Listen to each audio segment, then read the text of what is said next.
নবী হে, ধৈর্যশীলদেরকে আপনি সুসংবাদ দিন।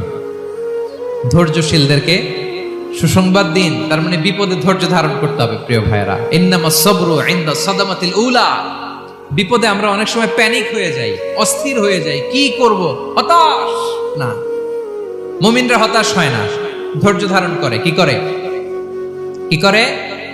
ধৈর্য ধারণ করার শক্তি দাও গো মেহেরবান আমায়, দাও গো মেহেরবান। পড়েন, ধৈর্য ধারণ করার শক্তি দাও গো মেহেরবান আমায়, দাও গো মেহেরবান। সবাই বলুন একসাথে, ধৈর্য ধারণ করার শক্তি দাও গো মেহেরবান আমায়, দাও গো মেহেরবান।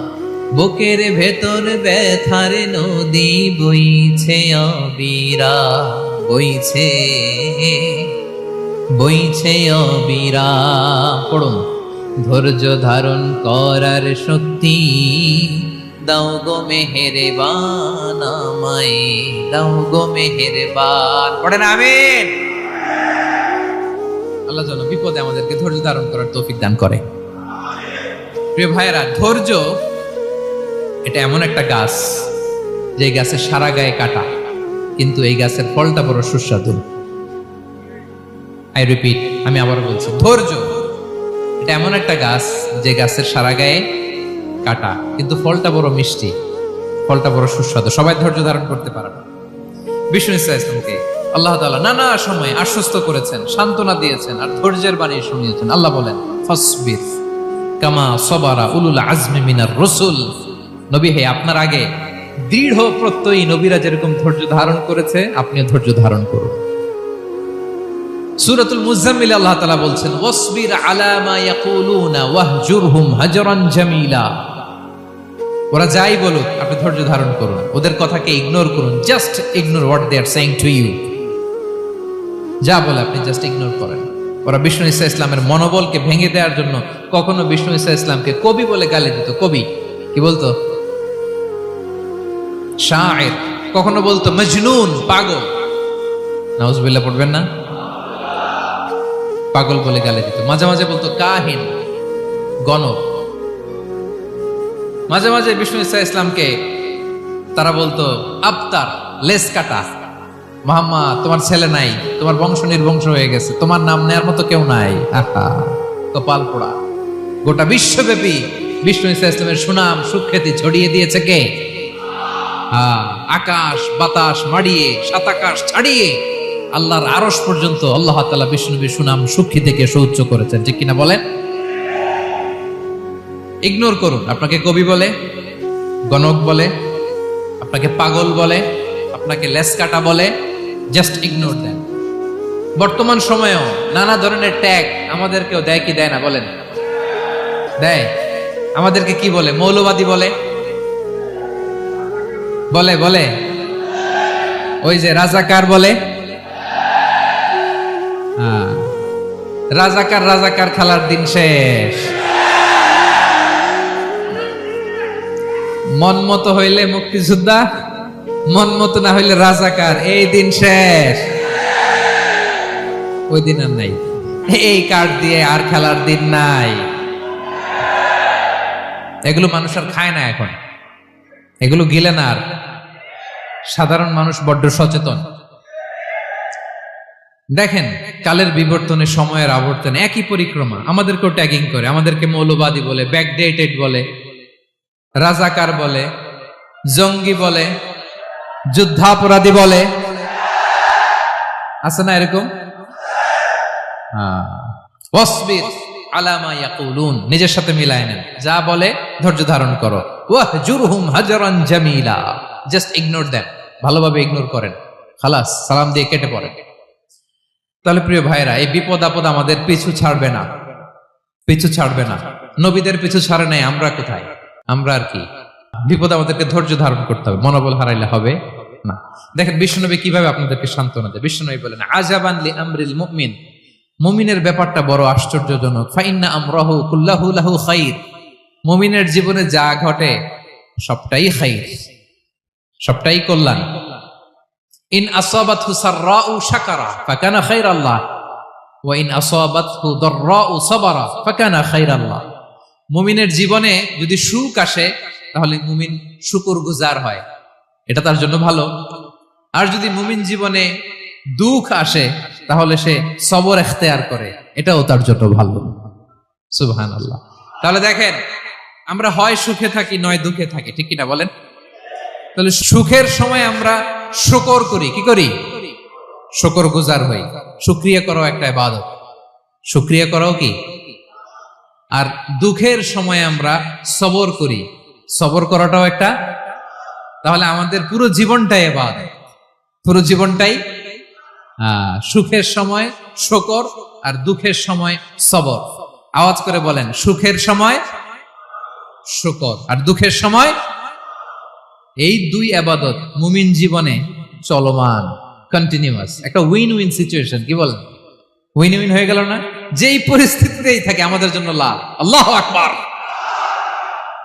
তাহলে প্রিয় ভাইরা, এটাই জীবনের বাস্তবতা। সবর আমাদেরকে ইখতিয়ার করতে হবে, হতাশ হওয়া যাবে না। অনেকে আমরা অল্পতে হতাশ হই। এই যে আমরা ধৈর্য ধারণ করছি, এর ফল পাচ্ছি না? দীর্ঘ 1.5 দশক ধরে ধৈর্য ধারণ করছেন না আপনারা? এখন মুক্তি, স্বাধীনতা, বিজয় এনে দিয়েছে কে? ধৈর্য ধারণ করুন। ধৈর্যের যে ফলাফল, এটা বড় মিষ্টি। ধৈর্য এমন একটা গাছ, এই গাছের সারা গায়ে কাটা, কিন্তু এর ফলটা বড় সুস্বাদু, এর ফলটা বড় মিষ্টি। ধৈর্য ধারণ করার অভ্যাস করতে হবে প্রিয় ভাইরা। মুমিন হতাশ হয় না, হাল ছেড়ে দেয় না। মুমিন ভরসা রাখে একজনের উপর, তিনি কে? লা তাইআসু মির রাউহিল্লাহ ইন্নাহু লা ইয়াইআসু মির রাউহিল্লাহি ইল্লাল কওমুল কাফিরুন।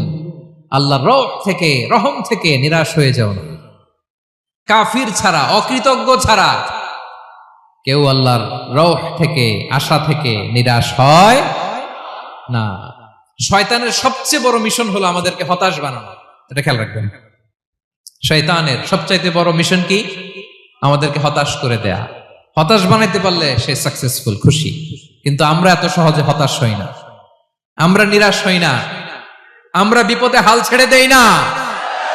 আমরা ভরসা রাখি এক মহান সত্তার উপর, তিনি কে? মনে থাকবে? বিপদ আসলে ভেঙে পড়বেন, ভিসা না হইলে কান্নাকাটি শুরু করবেন, ব্যবসায় লস হইলে হাউমাউ, হতাশ হবেন, ভেঙে পড়বেন। ধৈর্য ধারণ করব আমরা। আওয়াজ করে বলেন, আমরা কি করব? সবর। বিপদ ট্যাকেল দেওয়ার প্রথম স্টেপ হচ্ছে সবর, ধৈর্য ধারণ করতে হবে। ওয়াবাশশিরিস সাবিরিন, ধৈর্যশীলদেরকে সুসংবাদ দাও।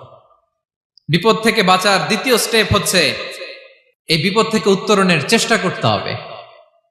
কন্টিনিউয়াস প্রচেষ্টা চালিয়ে যেতে হবে। ওয়াল্লাযীনা জাহাদু ফিনা লানাহদিয়ান্নাহুম সুবুলানা।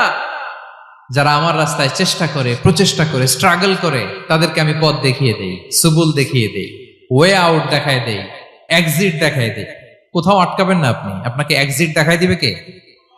মালয়েশিয়াতে কেলুয়ার বলে না? কেলুয়ার কি বলে চেনেন? কেলুয়ার মানে কি? এক্সিট। এক্সিট পেয়ে যাবেন, আটকাবেন না আপনি জীবনে কোথাও। 3 নাম্বার, আল্লাহর উপর তাওয়াক্কুল করতে হবে বিপদ আসলে। ওমাইয়া তাওয়াক্কাল আলাল্লাহি ফাহুয়া হাসবুহ। আল্লাহর উপর যে তাওয়াক্কুল করে, আল্লাহই তার জন্য যথেষ্ট হয়ে যায়। তাহলে বিপদে প্রিয় ভাইরা আমরা প্যানিক হব না, ধৈর্য ধারণ করব, বিপদ থেকে উত্তরণের সর্বোচ্চ প্রচেষ্টা চালিয়ে যাব, আর ভরসা রাখবো একজনের উপর, তিনি কে? আর বিপদ আসলে এটাকে নেগেটিভলি নেবেন না সব সময়। বিপদ আপদ এটা অনেক পজিটিভ, ভালো জিনিস আমাদের জীবনে বয়ে নিয়ে আসে। শাইখুল ইসলাম ইবনু তাইমিয়া আলাইহি রাহমা, উনি বলতেন, খুব দামি কথা, খুব হেভি ওয়েট কথা, মনোযোগ দিয়ে শুনুন। তিনি বলতেন, যে নেয়ামত তোমাকে আল্লাহ থেকে দূরে সরায়, ওই নেয়ামতের চেয়ে বিপদ ভালো, যে বিপদ তোমাকে আল্লাহর দিকে ধাবিত করে। আই রিপিট, আমি আবারও বলি, যে নাজ নেয়ামত তোমাকে আল্লাহ থেকে দূরে সরিয়ে দেয়, সে নাজ নেয়ামতের চেয়ে ওই বিপদ আপদ ভালো, যেই বিপদ আপদ তোমাকে আল্লাহর কাছে টেনে দেয়। তাহলে বিপদ আপদ আসলে আপনি হতাশ হবেন? আর কখনো দুঃখ করবেন? মোয়ারের ভাইয়েরা, আর মন খারাপ করবেন? আপনি খেয়াল করে দেখেন, বিপদ আসলে আমরা আল্লাহরে ডাকি বেশি। যখন অসুস্থ আপনি খেয়াল করেন তো, আল্লাহ আল্লাহ তুমি ছাড়া বাঁচানোর কেউ নাই, আল্লাহ আল্লাহ তুমি হেফাজত করো, আল্লাহ তুমি সুস্থ করে দাও। যখন লাইফ থ্রেট, দেখেন আপনি গুম হয়ে যেতে পারেন, আপনার কারাবন্দি করতে পারে, এরকম একটা বিপদের মধ্যে আছেন, তখন খেয়াল করেন তো আল্লাহর সাথে আপনার কানেক্টিভিটি, রিলেশনশিপটা কতটা ডেভেলপ হয়। কারণ বিপদে পড়লে আমরা আল্লাহরে ডাকি বেশি। তাহলে বিপদ আপদেরও কিছু পজিটিভ সাইড বা দিক আমাদের জীবনে আছে না নাই? অনেক পজিটিভ দিক আছে, কয়েকটা শেয়ার করি। এক নাম্বার পজিটিভ সাইড তো বললাম, ইমাম ইবনে তাইমিয়া যেটা বললেন। এরপরে হচ্ছে মাঝে মাঝে আল্লাহ তাআলা আমাদের মর্যাদাকে আপগ্রেড করতে চায়, এলিভেট করতে চায়। আপনি ধরেন কোন একটা এয়ারলাইন্সের রেগুলার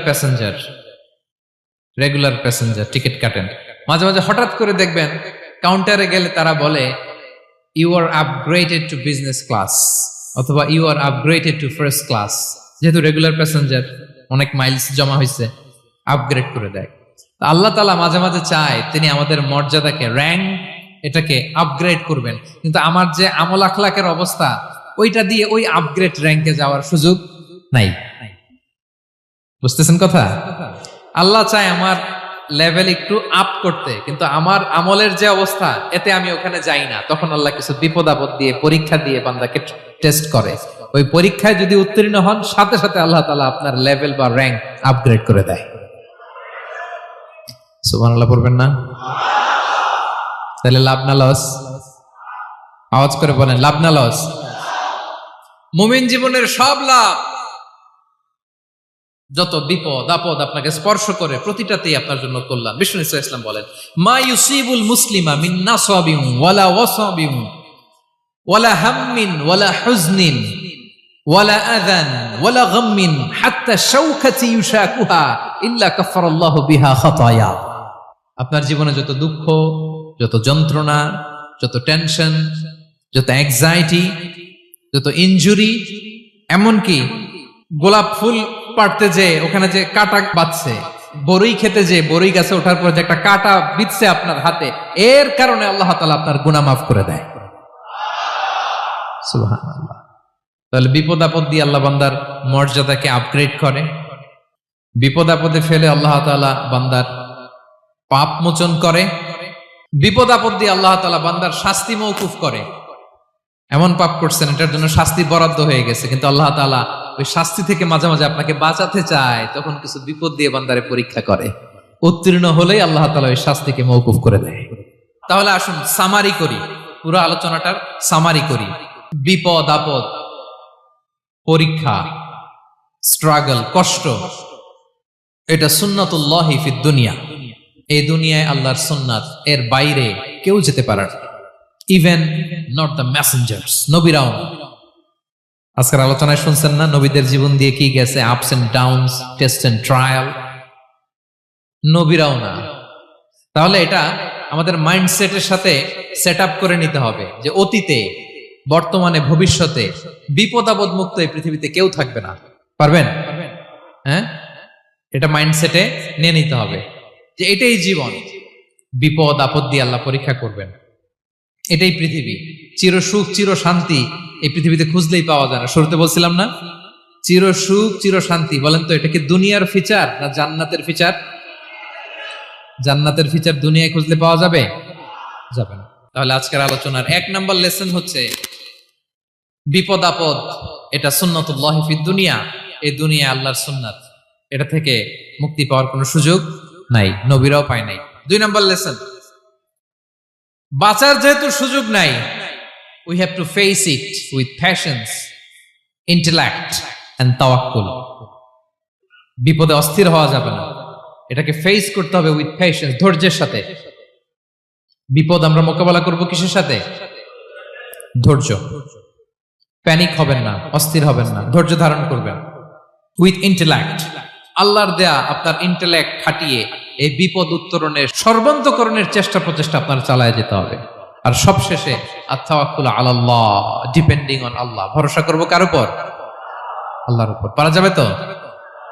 আচ্ছা, দুইটা লেসন গেল। 3 নাম্বার লেসন হচ্ছে আমাদের ছেলে মেয়েদেরকে we have to educate our child regarding the test and trial in this দুনিয়া। দুনিয়ার এই বিপদ আপদের ব্যাপারে আমাদের ছেলে মেয়েদেরকে শেখাতে হবে, বুঝাতে হবে। ওরা ছোট মানুষ তো অস্থির হয়ে যায়, আব্বু আমার সাথে কেন এমন হয়, আমারই শুধু পেন্সিল চুরি হয়, আমারই শুধু এটা হয়, আমি পরীক্ষায় খারাপ করি, আমি ব্যথা পাই, আমার এই আমার সেই। ছোট মানুষ তো বুঝে না। ওরা বুঝাইতে হবে যে বাবা, this is the essence of life, এটাই জীবন, এটাই কি এই লাইফ হ্যাকস গুলো তাদেরকে শেখাইতে হবে। ডোন্ট বি প্যানিক, প্যানিক হওয়া যাবে না। This is how life is design, এটাই জীবন, বিপদ আপদ আসবে, এটাকে মেনে নিতে হবে। ছেলে মেয়েদেরকে শিখাইতে হবে, তাহলে তারাও প্যানিক হবে না। পারবেন তো ইনশাআল্লাহ? আচ্ছা, 4 নাম্বার লেসন হচ্ছে যেটা আমরা জানলাম, এই বিপদ আপদ সবসময় আমাদের জন্য খারাপ না। সামটাইমস ইট ব্রিংস খায়ের for us if dealt properly. ঠিক মতো বিপদকে ডিল করতে পারলে এটা আসলে আমার জন্য আখেরে কল্যাণই বয়ে নিয়ে আসে। কি বলেন, তাই না? কল্যাণ বয়ে নিয়ে আসে। সব শেষ কথা হলো, আমরা যেন এই বিপদগুলোকে প্রপারলি ডিল করতে পারি, আমরা যেন সবর ইখতিয়ার করতে পারি। আল্লাহর কাছে চাইতে হবে, দোয়া করতে হবে, কারণ তৌফিক দেওয়ার মালিক কে?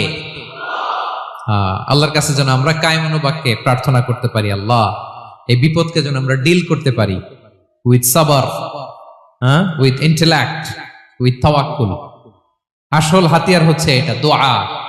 আল্লাহর কাছে চাইবেন, মনোযোগের সাথে চাইবেন, আন্তরিকতার সাথে চাইবেন। উদুল্লাহ ওয়া আনতুম মুকিনুনা বিল ইজাবা। বিষ্ণু বলেন এমন ভাবে চাও যেন তুমি অনেকটা কনফার্ম যে তোমার দোয়া আল্লাহ কবুল করবেনই, এমন ভাবে চাও। অনেকে রোবোটিক দোয়া করে। রোবোটিক দোয়া মানে দোয়ার মধ্যে প্রাণ নাই, ধ্যান নাই, মন নাই, আগ্রহ নাই, ভালোবাসা নাই। ওই দোয়া আল্লাহ কবুল করে না। মনোযোগ দিয়ে চাইতে হবে চাওয়ার মতো, তাহলে আল্লাহ তাআলার পক্ষ থেকে তৌফিক পাওয়া যাবে। পাওয়া যাবে তো ইনশাআল্লাহ? আল্লাহ তাআলা আমাদের সবাইকে বিপদে আপদে ধৈর্য ধারণ করার তৌফিক দান করুক।